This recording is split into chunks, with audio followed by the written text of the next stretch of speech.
লাইলাতুল কদর, এই কদরের রাত হচ্ছে এমন রাত যেটা খায়রুম মিন আলফি শাহর, 1000 মাসের চেয়েও সেরা। 1000 মাস লাগাতার ইবাদত করলে যে সওয়াব, কদরের রাতে ইবাদত করলে এর সমান সওয়াব হবে নাকি? সমান হবে না। আল্লাহ তাআলা বলেছেন খায়রুম মিন আলফি শাহর, না, এর চেয়েও শ্রেষ্ঠ, এর চাইতেও বেশি। 1000 মাসে, অর্থাৎ 1000 মাসে হয় 83 বছর 4 মাস। তো কদরের রাতে যদি আমরা ইবাদত করি তাহলে 83 বছর 4 মাস ইবাদত করলে যে সওয়াব, সে সওয়াব আল্লাহ তাআলা আমাদের আমলনামায় নসিব করবেন। তো আমরা যেন এই কদরের রহমত বরকত থেকে যেন আমরা বঞ্চিত না হই। তো রাসূল সাল্লাল্লাহু আলাইহি ওয়াসাল্লামকে সান্ত্বনা দেওয়ার জন্য, যে হে নবী আপনি চিন্তিত হবেন না, বনি ইসরাইলের অনেক লোক 1000 বছর হায়াত পেয়েছে, শত শত বছর ইবাদত করেছে, জিহাদ করেছে, তারা হায়াত পেয়েছে বেশি কিন্তু তারা কদর পায়নি। আর আপনার উম্মতকে আমি হায়াত দিয়েছি কম কিন্তু তাদেরকে কদর দিয়েছি।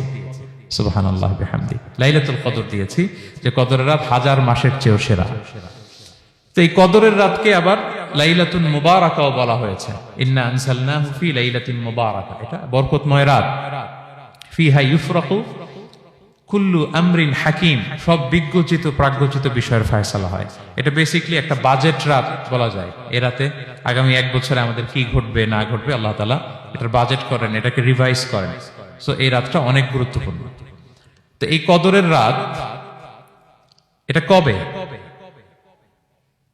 এটা স্পেসিফিক ছিল, মানে সুনির্দিষ্ট ছিল। রাসূল সাল্লাল্লাহু আলাইহি ওয়াসাল্লাম আমাদেরকে জানাতে চেয়েছিলেন কবে, কিন্তু রাসূল সাল্লাল্লাহু আলাইহি ওয়াসাল্লাম জানাতে পারেননি। সহিহ বুখারীতে এসেছে যে রাসূল সাল্লাল্লাহু আলাইহি ওয়াসাল্লাম খারাজান নবী সাল্লাল্লাহু আলাইহি ওয়াসাল্লাম লিয়ুখবিরানা বিলাইলাতিল কদর। উবাদা ইবনে সামিত রাদিয়াল্লাহু তাআলা আনহু বলেন, রাসূল সাল্লাল্লাহু আলাইহি ওয়াসাল্লাম আমাদেরকে জানাতে বের হয়েছিলেন যে কবে কদরের রাতটা। ফাতালাহা রাজুলান মিনাল মুসলিমিন, হঠাৎ মুসলমানদের মধ্য থেকে 2 জন ঝগড়া লাগলো, তর্ক লাগলো আর কি। রাসূল সাল্লাল্লাহু আলাইহি ওয়াসাল্লাম হঠাৎ করে ওই ঝগড়ার দিকে খেয়াল করলেন, ওইদিকে খেয়াল করে ওই তারিখটার কথা তিনি ভুলে গেলেন। ফারুফিআত, রাসূল সাল্লাল্লাহু আলাইহি ওয়াসাল্লাম বললেন আমার হৃদয় থেকে, অন্তঃকরণ থেকে এটাকে উঠিয়ে নেওয়া হবে।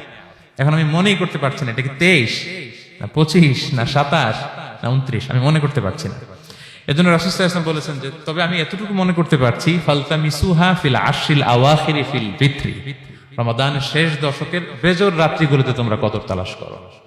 বেজর রাতে যদি তোমরা কদর তালাশ করো তাহলে এই কদর সুনিশ্চিতভাবে তোমরা পাবে। তো এই জন্য স্কলাররা সবসময় বলেন যে লাস্ট 10 days অফ রমাদান খুব গুরুত্বপূর্ণ, সবচেয়ে the cream time of Ramadan. I repeat, এটা রমাদানের একেবারে মাহেন্দ্রক্ষণ। এই 10 দিনের যে কোনো 10 রাতের যে কোনো রাত কদর হয়ে যেতে পারে, বিশেষ করে অড নাইটস গুলো 21, 23, 25, 27 এবং 29, যে কোনো দিন হয়ে যেতে পারে কদর। সো বুদ্ধিমানের কাজ হচ্ছে আমরা যেন রমাদানের শেষ 10 রাতে লাগাতার একইভাবে একই স্পিডে আমরা যেন ইবাদত করি।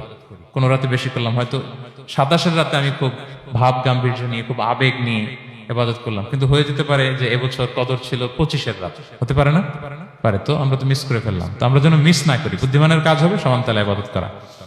এবং এটা এত গুরুত্বপূর্ণ, রাসূল সাল্লাল্লাহু আলাইহি ওয়াসাল্লাম এত এমফাসাইজ করে কোন রাতের কথা বলেনি। আরবি মাস অনুযায়ী 354টা রাতের মধ্যে সবচাইতে শ্রেষ্ঠ রাত, সবচাইতে শ্রেষ্ঠ রাত সূর্য ডোবার পর থেকে হাত্তা মাতলাইল ফাজর, ফজরের সূচনা লগ্ন পর্যন্ত শান্তিময় এ রাত, বরকতের এ রাত। রাসূল সাল্লাল্লাহু আলাইহি ওয়াসাল্লাম বলেছেন মান হুরিমা খায়রাহা ফাকাদ হুরিম, যে কদরের বরকত থেকে, খায়ের থেকে বঞ্চিত হলো সে আসলেই বঞ্চিত। হি ইজ দ্য লুজার, সে হতভাগা, সে পোড়া কপাল, সে বঞ্চিত। মান হুরিমা খায়রাহা ফাকাদ হুরিম, যে কদর পেল না সে হতভাগা। এখন আমরা কি হতভাগা হতে চাই? আমরা তো শুরুতে অনেক হোপফুল ছিলাম, এত এত ব্লেসিংস, এত এত বরকত, রহমতের ফলগুধারায় আমরা প্লাবিত হচ্ছি রমাদানে। তা আমরা তো হতভাগা হতে চাই না। তা আমরা যেন এই শেষ 10 দিন এক তালে আন্তরিকতার সাথে ঈমান ও ইহতিসাবা আমরা যেন ইবাদত করি। সম্মানিত ভাই এবং বোনেরা, তাহলে আমরা সৌভাগ্যশীলদের অন্তর্ভুক্ত হতে চাই, হতভাগা হতে চাই না। আমরা এবার একটু শুনবো যে এটা আশা জাগা নিয়ে একটা মাস। এই মাসের যে রহমত বরকতের যত যত হাদিস কোরআনের আয়াতগুলো আমরা বলেছি, এগুলো শুনলে আমাদের মধ্যে একটা আশা জাগে, আশাবাদী হয়ে উঠি যে আমার এই মাস আমার মুক্তির মাস, আমি মুক্তি পাবো। কিন্তু at the same time it's the month of warning, এটা আবার সতর্কতার মাস। রাসূল সাল্লাল্লাহু আলাইহি ওয়াসাল্লাম বলেছেন রোজা রেখে যে মিথ্যা ছাড়লো না, পাপ ছাড়লো না, তার ধ্বংস। আবার 3 বার তিনি আমিন বলেছেন। বেসিক্যালি এটা একটা বদদোয়া যে মান আদরাকা রমাদান ওয়া লাম ইগফার লাহ, যে রমাদান পেয়েও নিজের গুনাহ ক্ষমা করতে পারলো না, তার ধ্বংস। সো আমরা আশাবাদী হব। আল ঈমানু বাইনাল খাউফি ওয়ার রাজা, বিশ্বাস হচ্ছে আমার মধ্যে ভীতিও কাজ করবে, আবার আমার মধ্যে একটা হোপ থাকবে, এটাই ঈমান।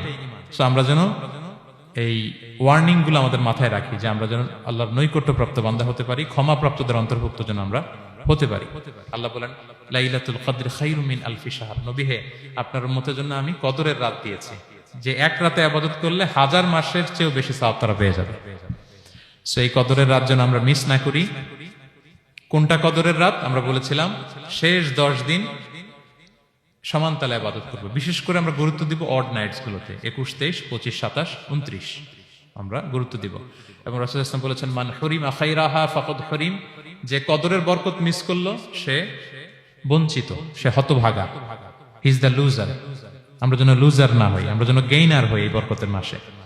এবং সবশেষে আমি বলেছিলাম রাসূল সাল্লাল্লাহু আলাইহি ওয়াসাল্লাম স্পেশালি 5টা আমল করতেন, সারা রাত জাগতেন, ফ্যামিলি মেম্বারসদের জাগিয়ে তুলতেন, উৎসাহিত করতেন এবং কোমরে গামছা বেঁধে নামতেন।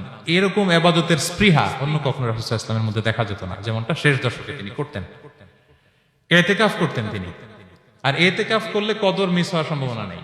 এটা 21-এ হোক, 25-এ হোক, 23-এ হোক, আমি তো মসজিদে, আমি তো কিয়ামুল লাইলে অংশগ্রহণ করতেছি, আমি তেলাওয়াত করতেছি, আমি প্রতিদিনই দোয়া করতেছি, মিস হওয়ার কোনো সম্ভাবনা নেই। আমরা যেন ইতিকাফের চেষ্টা করি, অথবা পার্ট টাইম ইতিকাফ যেন অন্তত করি, 5 দিন 3 দিন, অথবা রাতের সময়গুলো মসজিদে যেন আমরা কাটাই।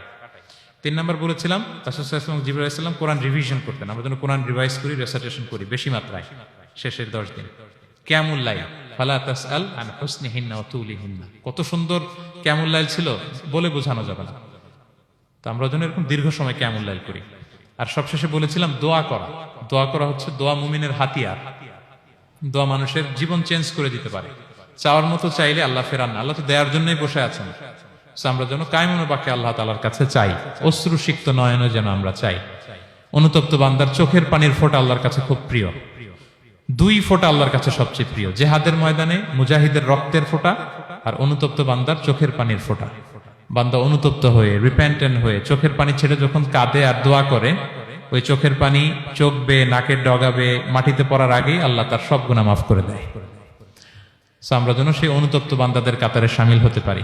রাসূল সাল্লাল্লাহু আলাইহি ওয়াসাল্লাম যেভাবে কিয়ামুল লাইল করতে আমাদেরকে উৎসাহিত করেছেন, আমরা যেন সেভাবে কিয়ামুল লাইল করতে পারি। আমাদের প্রতিটি কাজের মধ্য দিয়ে লাআল্লাকুম তাত্তাকুনের যে অ্যাচিভমেন্ট, সেটা যেন আমাদের হাসিল হয়।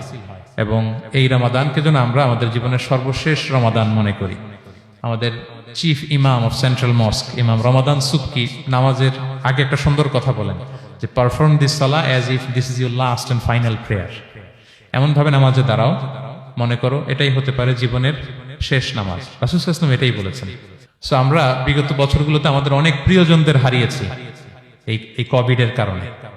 এবছর আল্লাহর মেহেরবানি বাংলাদেশ আইএম কমিউনিটির এই চমৎকার, আমাদের সম্মানিত শিক্ষক মন্ডলীদের প্রচেষ্টা, ছাত্র ভাইদের প্রচেষ্টায় এই চমৎকার জান্নাতি পরিবেশে ইফতারের আগে আমরা একত্রিত হয়েছি। আবারও আগামী বছর আমরা এরকম কোনো গ্যাদারিং এ জয়েন করতে পারবো, কোনো গ্যারান্টি কি আমাদের আছে? নাই। It could be the last Ramadan in our life. So আমরা যেন এটা সবসময় মাথায় রাখি যে হতে পারে আমার this is our last chance, এটাই লাস্ট চান্স। এবং এই অপরচুনিটিগুলো যেন আমরা কাজে লাগাই এবং আল্লাহ তাআলার প্রিয় বান্দাদের অন্তর্ভুক্ত হই। আল্লাহ তাআলা আমাদের সবাইকে এই কথাগুলো বোঝার ও আমল করার তৌফিক দান করুক। হাযা মা ইনদি ওয়াল ইলমু ইনদাল্লাহ আলাইহি তাওয়াক্কালতু ওয়া ইলাইহি উনীব।